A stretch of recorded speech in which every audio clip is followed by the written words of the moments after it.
네, 모두다 행정사 송범석 대표입니다. 오늘도 저희 성공 사례를 소개하는 시간입니다. 저희 성공 사례는 매주 나오고 있습니다. 그 중에 취합된 것들 중에 소개를 할 만한 것들만 골라서 소개를 해드리고 있다는 점 인지해 주시면 감사하겠습니다. 성공 사례들을 말씀드리기 전에 당부의 말씀을 좀 드리고 싶은데, 자, 어떤 분들은 왜 농도를 밝히지 않느냐, 왜 초범이냐 아니냐를 밝히지 않느냐, 또는 뭐 사고 유무를 밝히지 않느냐, 또는 왜 부양가족을 밝히지 않느냐, 왜 자세하게 밝히지 않느냐, 이렇게 이야기를 하시는데, 자, 그분들께 얘기를 드립니다. 똑같은 사례는 한 건도 없고 제가 농도를 밝히는 순간 거기에 메모리 됩니다. 예를 들어 0.170에서 구제를 받았다라고 칩시다. 그러면 그 농도만 보게 된다고요, 사람들이. 아니, 농도 나랑 똑같은데 나도 구제되는 거 아니야?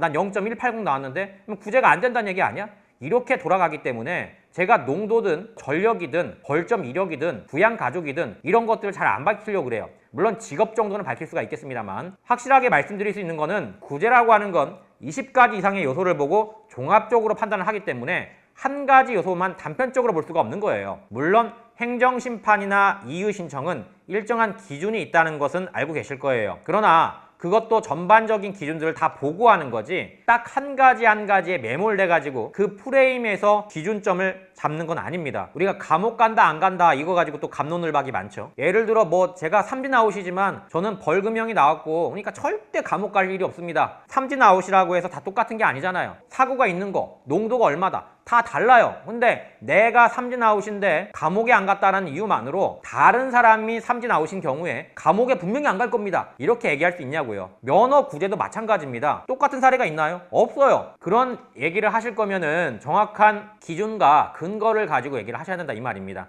자, 서두가 길었는데 오늘은 구제 받으신 분들 4분 정도 소개하고 마무리 지을게요. 먼저 포항에 사시는 이 의뢰인은 용접일과 보험 설계사 일을 같이 하시는 분이었습니다. 보통 이제 용접을 하면은 산소통을 트럭에 싣고 다녀야 돼요. 산소통이 없으면은 아예 용접을 못 합니다. 일단 생계형에 거의 분류가 되고요. 다행히 이분은 구제를 받으셨고, 그래서 운전을 계속 하실 수가 있게 되었습니다. 그 용접하시는 분들이 굉장히 신청을 많이 하시는 편이에요. 그래서 용접하시는 분들 같은 경우에는 거의 생계형에 분류가 되기 때문에 일단 용기 잃지 마시고 가능성이 있는지 정도는 한번 판단해 보시는 게 좋겠습니다. 자, 다음 의뢰인입니다. 다음 의뢰인은 여주시에 살고 계신 분으로 이제 배달일과 함께 대학교도 만학을 하고 계셨던 만학도셨어요. 어쨌든 이제 배달일과 이 학교 다니는 걸 겸해서 하고 계셨고, 결국엔 이제 구제를 받으셨습니다. 참 다행이고요. 자, 3번째 사례입니다. 이분 같은 경우에는 제약회사 영업사원이었는데요. 제약회사 영업사원도 거의 생계형에 속합니다. 다행히 이분 같은 경우에는 어떤 사안이었냐면, 전동 킥보드 아시죠? 우리가 길거리를 가다가 좀 애매한 거리 같은 경우에는 택시를 잡지 않고 전동 킥보드를 타는 경우가 많습니다. 그런데 이 전동 킥보드가 사실은 원동기 장치 자전거에 준하기 때문에, 그러니까 음주 상태에서 자동차랑 똑같이 처벌을 받습니다. 물론 벌금은 안 나와요, 다행히. 과태료 10만 원만 내면 되는데, 문제는 면허입니다. 면허가 자동차와 똑같이 취급을 받기 때문에 전동 킥보드 타다가 음주운전으로 적발이 되면은 면허 취소가 최소 1년입니다. 과거에 음주운전 전력이 있었다 그러면 정지 농도만 나와도 2년 취소가 돼요. 제가 이거 좀 너무 부당하다라고 주장을 계속 하고 있죠. 아니, 전동 킥보드를 탔는데 자동차하고 똑같이